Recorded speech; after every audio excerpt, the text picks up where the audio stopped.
ആശാപ്രവർത്തകരുടെ incentive വർധനയിൽ വ്യക്തത വരുത്താതെ കേന്ദ്ര സർക്കാർ. ആശാവർക്കർമാരുടെ ഇൻസെന്റീവ് സമയബന്ധിതമായി വർദ്ധിപ്പിക്കുമെന്ന് മാത്രമാണ് ജെ.പി. നദ്ദ രാജ്യസഭയെ അറിയിച്ചത്. ആശാപ്രവർത്തകരുടെ ഇൻസെന്റീവ് മോദി ഭരണത്തിൽ നല്ല രീതിയിൽ ഉയർത്തിയിട്ടുണ്ടെന്നും അവകാശവാദം. രാജ്യസഭയിൽ ആരോഗ്യ മന്ത്രാലയത്തിന്റെ ചർച്ചയിലായിരുന്നു ജെ.പി. നദ്ദയുടെ മറുപടി. സമഗ്രവിവരങ്ങൾ സിബി ജോസഫ് നൽകും. ആതിര, ആശാപ്രവർത്തകരുടെ വിഷയങ്ങളുമായി ബന്ധപ്പെട്ടുകൊണ്ട് കേന്ദ്ര ആരോഗ്യമന്ത്രി ജെ.പി. നദ്ദയെ ദില്ലിയിൽ ചെന്ന് കാണുമെന്ന് സംസ്ഥാന ആരോഗ്യമന്ത്രി വീണ ജോർജ് കേരളത്തിൽ മാധ്യമങ്ങളെ അറിയിക്കുമ്പോഴായിരുന്നു ഏതാണ്ട് അതേ സമയത്ത് തന്നെയാണ് രാജ്യസഭയിൽ കേന്ദ്ര സർക്കാർ ഈ കാര്യത്തിൽ നിലപാട് വ്യക്തമാക്കുന്നത്. ജെ.പി. നദ്ദ ഈ കാര്യത്തിൽ പറയുന്നത് ഈ ആശാപ്രവർത്തകരുടെ ഇൻസെന്റീവ് വർദ്ധിപ്പിക്കാൻ ഇപ്പോൾ കഴിയില്ല എന്ന് അദ്ദേഹം വ്യക്തമാക്കുകയായിരുന്നു. ആരോഗ്യ മന്ത്രാലയവുമായി ബന്ധപ്പെട്ടുകൊണ്ട് കഴിഞ്ഞ 2 ദിവസമായി രാജ്യസഭയിൽ നടന്ന ചർച്ചയ്ക്കുള്ള മറുപടിയിലാണ് ഈ ആശാപ്രവർത്തകരുടെ സ്കീമുമായി ബന്ധപ്പെട്ടുകൊണ്ട് കേന്ദ്ര സർക്കാർ നിലപാട് വ്യക്തമാക്കിയത്. ഒരു കാര്യം, ഇനി ഇൻസെന്റീവ് കേന്ദ്ര സർക്കാർ ഇൻസെന്റീവ് ഇപ്പോൾ വർദ്ധിപ്പിക്കാൻ തീരുമാനിച്ചിട്ടില്ല. മറ്റൊന്ന്, മോദി സർക്കാരിൻ്റെ ഭരണത്തിലാണ് ഏറ്റവും കൂടുതൽ ഇൻസെന്റീവ് വർദ്ധിപ്പിച്ചിട്ടുള്ളതെന്നുള്ള ഒരു അവകാശവാദം കൂടി ജെ.പി. നദ്ദ ഉന്നയിക്കുകയും ചെയ്തു.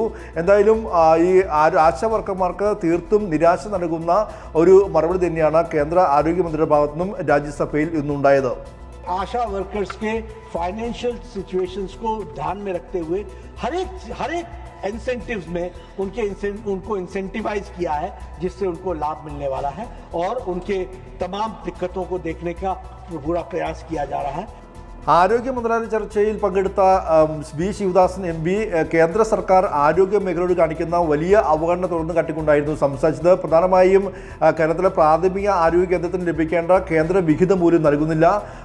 ഈ കേരളത്തിലെ പ്രാഥമിക ആരോഗ്യ കേന്ദ്രത്തിൻ്റെ ആ ബോർഡിൻ്റെ നിറം മാറ്റണം, അതുകൂടാതെ മറ്റ് പേര് മാറ്റണം, മലയാളത്തിലുള്ള പേര് പോലും ബോർഡ് പോലും മാറ്റണമെന്ന ആവശ്യം കേന്ദ്ര സർക്കാർ ഉന്നയിക്കുകയാണ്. അങ്ങനെ നിറത്തിലും ഭാഷയിലും പേരിലും മാറ്റം വരുത്താതെ ₹1 പോലും തരാനാവില്ല എന്ന നിലപാട് കേന്ദ്ര സർക്കാർ സ്വീകരിക്കുന്നു. ഏകദേശം 637 കോടി രൂപയാണ് ഇത്തരത്തിൽ തടഞ്ഞു വെച്ചിരിക്കുന്നതെന്നും വി ശിവദാസൻ എം പി ചൂണ്ടിക്കാട്ടി. അതോടൊപ്പം തന്നെ ആശാപ്രവർത്തകരുമായി ബന്ധപ്പെട്ടുകൊണ്ട് അവരെ തൊഴിലാളികളെ പ്രഖ്യാപിക്കേണ്ട കേന്ദ്ര സർക്കാരാണ്.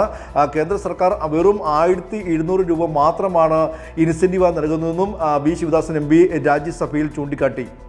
We Malayalis called the primary health center Prathamika Arogya Kendram. They told, don't use Malayalam board. Their name change and color change is their hobby. So they have not released 637 crore rupees in the name of color change and language change. Now they are giving only 1,200 rupees to Asha workers as their incentives. They are not considering Asha workers as workers.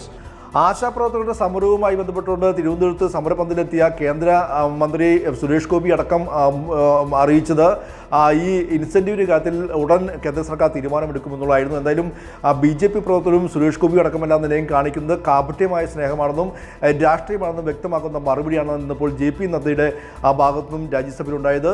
എന്തായാലും ഇനി ഇപ്പോൾ ഈ ആശാപ്രവർത്തകരുടെ incentive വർദ്ധിപ്പിക്കില്ല എന്ന് കേന്ദ്ര സർക്കാർ രാജ്യസഭയിൽ തന്നെ അറിയിച്ചിരിക്കുകയാണ്. അതിര.